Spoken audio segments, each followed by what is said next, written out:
my first time in Seattle, part two. Only not two, not four, two. So we left off where I was moving around and I got kicked out of the Airbnb. Now, there was actually a video in between this that I actually made that was actually real time. That was about it. But before we even got to the house, we didn't even get to the house yet. So as soon as I got to the house, I got in and I tried calling the Airbnb person and messaging them that I needed to stay. And they were like, all right, no problem. You can leave all your stuff in the living room. And I was like, okay, but I have like a couple $1,000s of gear in my backpack that I can't just leave. So that was kind of scary for me because I was like, what if I get robbed? So I go in here, I go up to the door and it's got this lock, all the same thing. It's this nice house, and I go in and it's like the hallway is this huge area, like way bigger than it needed to be.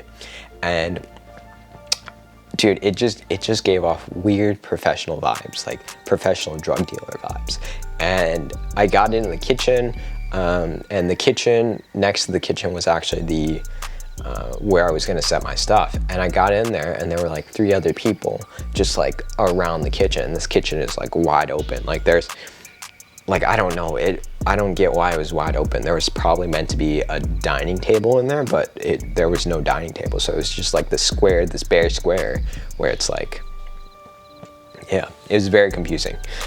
So I put my stuff in there and then I left. And then I was just like, I had like 4 hours to do whatever I wanted because I wasn't able to check in until like 2 o'clock.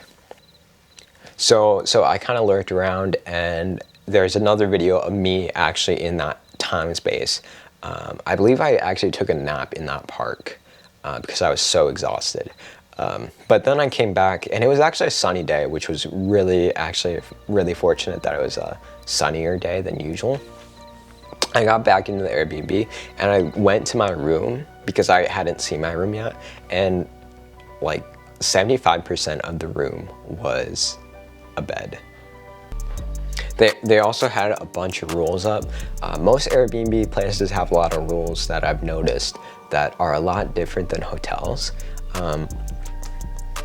So, the awkward thing about everything too was we were just like at the start of the pandemic, so I wasn't really sure whether to shake people's hands or not.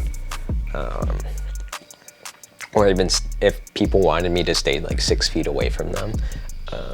So it was a little confusing. So after a little bit, I walked around the house a little bit, and this one guy, it was so weird because he wasn't wearing a shirt when I came in, and he was perfectly fine with it. He was like this tall, skinny guy, and he was just walking around without a shirt. I was like, okay, well, this is weird. And he was cooking food, and he was not shocked at all that I was there. He was just like, all right, whatever. And I was like, okay, this is gonna be a weird stay. So we kind of introduced ourselves, or said hey, and then I went over to the living room and whatnot. Now, the living room was actually pretty cool. So I worked quite a bit in that area. I was doing SEO for my website. And I was probably there for a few hours because it was so comfortable. But I got some work done, and Wi-Fi. I was connected to Wi-Fi as well. It was kind of like the ideal situation where I was working and also getting paid, but also traveling. So I think that was the best thing. However, I knew I was going to have to return at the end of the month, so it wasn't like I was going to stay there. I don't know who spoke first or who started the conversation first, but we started talking about Seattle, how he was a grad student at Berkeley, and he lost his job during the pandemic, and he was a teacher and all this stuff. And we just talked for a good hour, I think. And then I wanted to still go out and explore some places. So we kind of just ended off the talk. However, I met him later on and we talked even more. I actually invited him to go and wake up early and go to the Vacation Islands, which are the islands next to Seattle, which was really cool. another part of the Seattle, another part of that area in particular is that I found a bike. They had bikes all around there, like the electric bikes, and there was like a electric bike like right outside of our door. So I immediately took that bike during that night during sunset, and I rode it all the way down like a couple miles, like 3 or 4 miles. And they have a lot of hills in Seattle, so I was just going so fast down the hills, and I also had my camera with me. However, it was on low battery, so I didn't take too many photos, unfortunately. But it was just such a great experience. I had my camera, my 70D, in the holster of these bikes, and I had it like strapped on the handle so it wouldn't fall out. So it was probably like bang up and down. But I think I also put my like sweatshirt on the basket so it wouldn't like bounce or like hit super hard and make a ton of scratches. But I remember going down the hills and zipping through like traffic, zipping through. They have like really big bike lanes and stuff. So I would just like zip down those main highways. And I went to a few parks in the area as well, Gasworks parks. I went there first, and that was like the best place that I could have ever gone. Just hiked around. There were so many people. I think I went there maybe like 3 times during the whole stay, just because it was such a nice area. And then I also went up, I forget what it's called, but it's a very cool place. You go all the way to the top, and it's just like this little park entrance.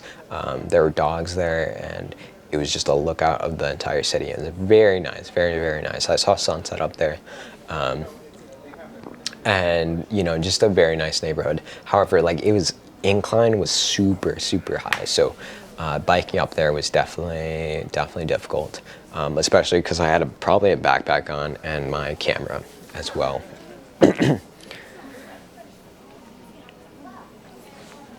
So after that night, it was a pretty good night. I believe I took the buses around back to the place and probably got back at 11 or 10. I remember a few nights I actually walked back all the way back. And it was just like, it was interesting walking in those neighborhoods, because there's literally, okay, one thing I forgot to mention is once you get uptown, like uptown Seattle, north of Seattle, there's like Teslas everywhere. Now this was back in 2020, so I don't know if it's the same now, but there were so many Teslas. Like it's crazy how many Teslas they had there.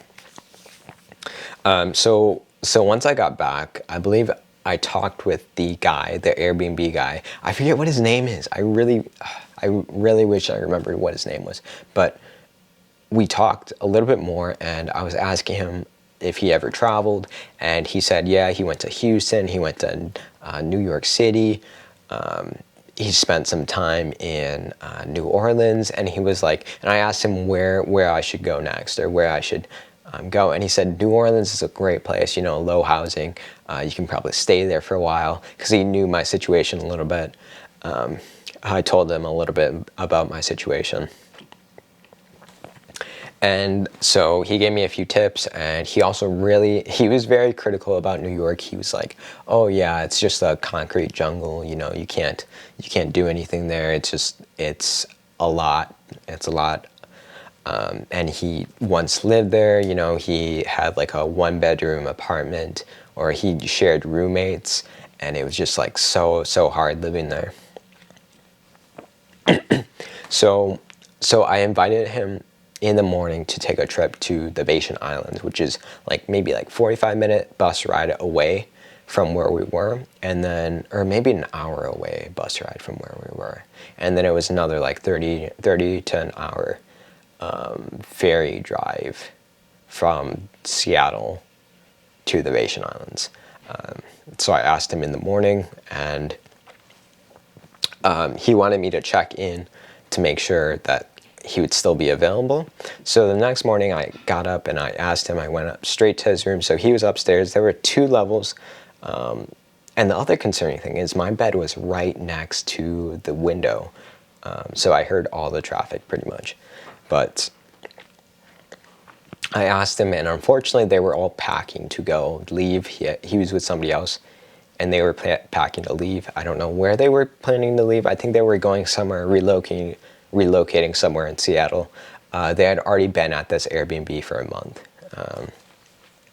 And the weirdest thing about this too is I asked him about the laundry, and he was like, oh yeah, just go downstairs.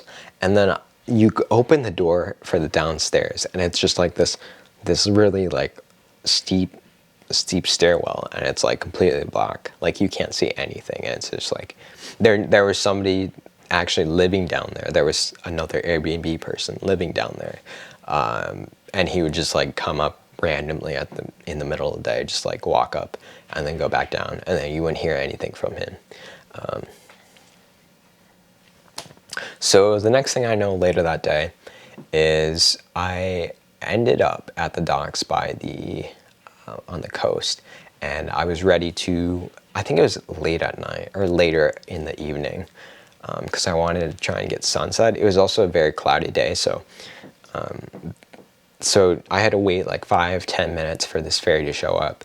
And as soon as the ferry showed up, there were cars, and there were people. There were like maybe like 4 different passengers that were all walking aboard, and there were like probably like 20 cars. So it was used pretty frequently, and it was like a $5 or $10 ticket to get on. So you walk up the ferry. It's just the ferry. So, but it took a good like 30 minutes to go from each side. I think there were a couple different routes that you could go to as well, but I didn't have too much time, and I didn't want the sun to go down before anything happened. The other thing with Seattle is it rains a lot, so like it rained earlier that day, and so you're probably going to get a nice sunset. So that was kind of the idea with that. I also brought my camera. And I actually did take quite a bit of photos there, but there wasn't too much like places to take photos, especially with a shorter lens. So that was probably about the last thing that I did before I left. Is I went on the Vacation Islands, and then I got to the boat. I believe my phone was about to die, so it took like an hour and 45 minutes to actually get back to my place, to the Airbnb. And by that time, I was super exhausted. I literally packed, I don't even think I packed that night. I got up the next morning and packed everything. And I only had room for all my stuff in like 25% of the room, and the rest was all on my bed or whatever. And I remember, I actually talked to Rigo that day. So Rigo was actually, I don't know where I was. I think, yeah, I talked to Rigo before I went to Tahoe. So I talked to Rigo. He hit me up. He gave me some advice. Really, really nice guy. So that morning I left, and I went to the train station. I believe this was at 7 or 6 o'clock in the morning, to get to my train. And I don't think I had any really problems going to the train. I was just super tired. We were given like a ticket with our name, and they'd call our name, and then we'd go and board the train. And so the next place, I believe that night as well, or that morning, probably that night after I got back, I scheduled the ticket to, where did I go?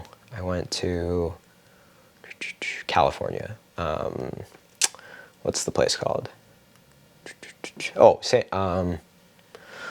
California. Sacramento, California. So I went to Sacramento, California. And the weird thing about that is I didn't have a planned stay yet, so I had to figure that out as I went. But I was so exhausted from going Airbnb to Airbnb that I decided to book the Marriott's Hilton on like halfway up in Northern California when I was on the train. But that kind of ends the time in Seattle. I left King Station. I tried some food there. It was very nice.